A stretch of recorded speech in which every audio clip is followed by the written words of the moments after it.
But they're doing more than that, aren't they? They're getting a nice push into the offensive backfield. And a great example right there for the loss on the tackle. It's a gain of 8, and it's going to take us to the 2-minute warning. 2 minutes to play here in the first half. A reminder coming up at this and every halftime this season, we'll be checking in with Larry Ridley in Orlando for highlights and analysis of our first half.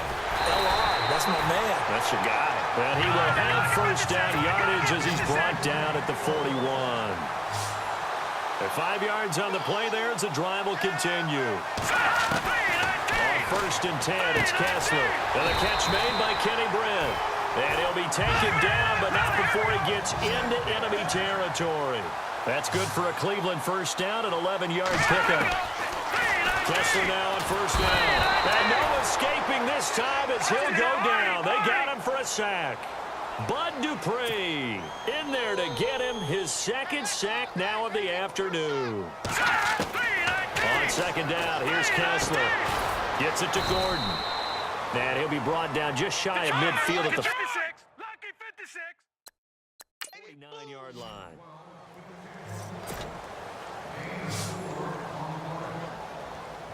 Third and long, it's Kessler.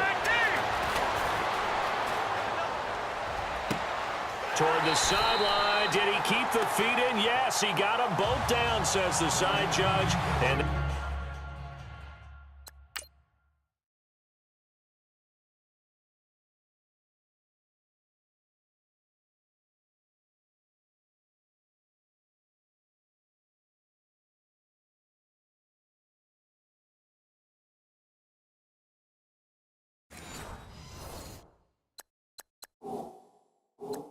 that's good enough for a first down.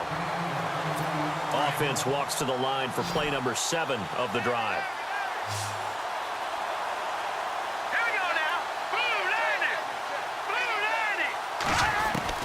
90. Looking to throw on first is Kessler. And no escaping this time as he'll go down. They got him for a sack.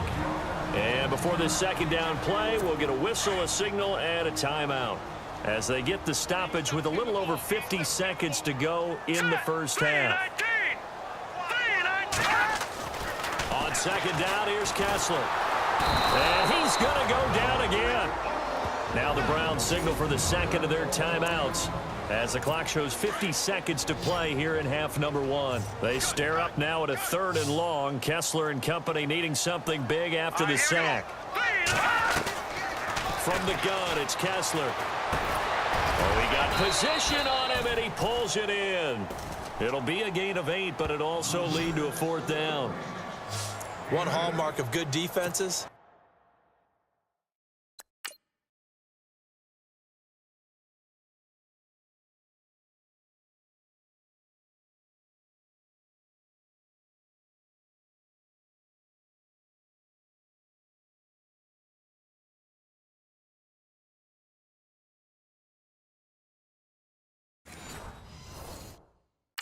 Understanding the game, understanding positioning, and tackling immediately in the secondary after catches. I think we just saw that on display right there. Got to him before he ever had a chance to think about turning it upfield.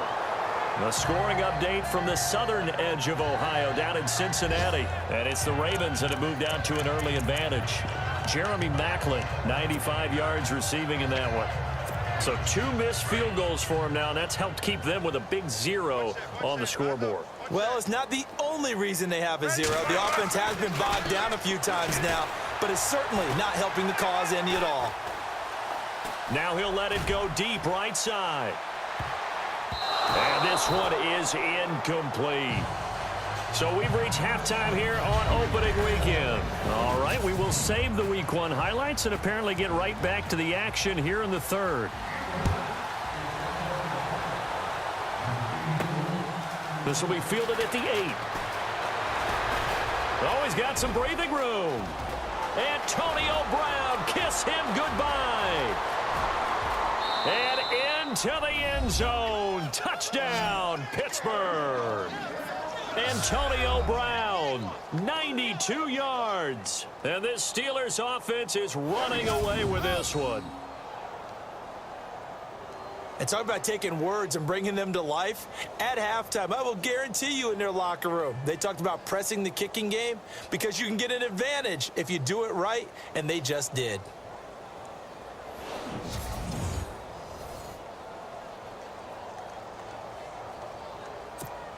Boswell for the extra point.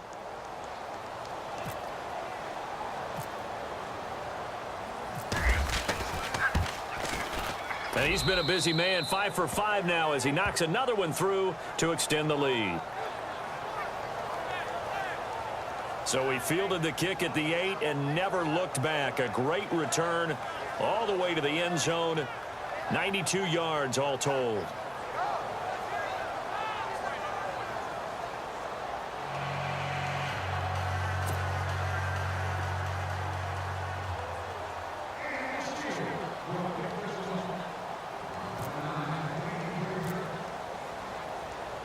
So let's try this again. After the kick return TD, here's yet another kickoff.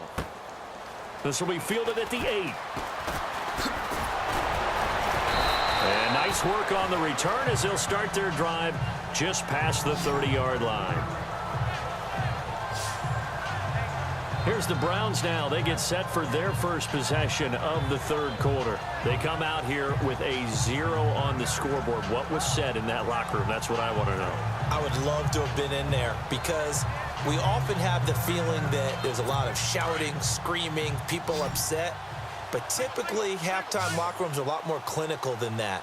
And in this case, are they upset that the plays weren't working because of execution, or did they think they were just bad plays tonight? And the Steeler pressure too much here. He's going to go down. Cameron Hayward able to disrupt yet another pass play, his third sack of the afternoon.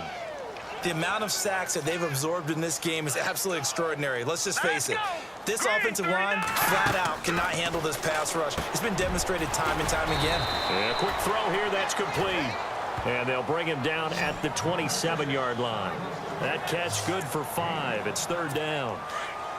When you see zone defense and you know you've got a drag route on as your primary call, you've got to be really careful as a passer about how far you let your guy go because he might wander into some tough coverage. And that is incomplete. Well, no second guessing the call here. It was third and long, so throwing the football was probably the smart play to try and pick it up. But they don't get it, and now the defense goes off the field feeling pretty good about themselves, gaining some momentum as they force them into a likely punting situation. Colquitt on to kick as he sends it away. With it is Brown. Oh, a nifty juke there. Not much fun for a guy trying to tackle him. And into the end zone. Touchdown, Pittsburgh. Antonio Brown, an 80-yard touchdown. And the Steelers offense, they continue to pour it on. Well, what a game for him. He hits for the return cycle, so to speak. He had the kick return. Now the harder part, just got the punt return for a touchdown. And I would imagine that the special teams coach, as the ball left the punter's foot, he was thinking, should have kicked away from it. Yeah. Should have kicked away from it. He's in a groove, and sometimes you hit those grooves or those zones in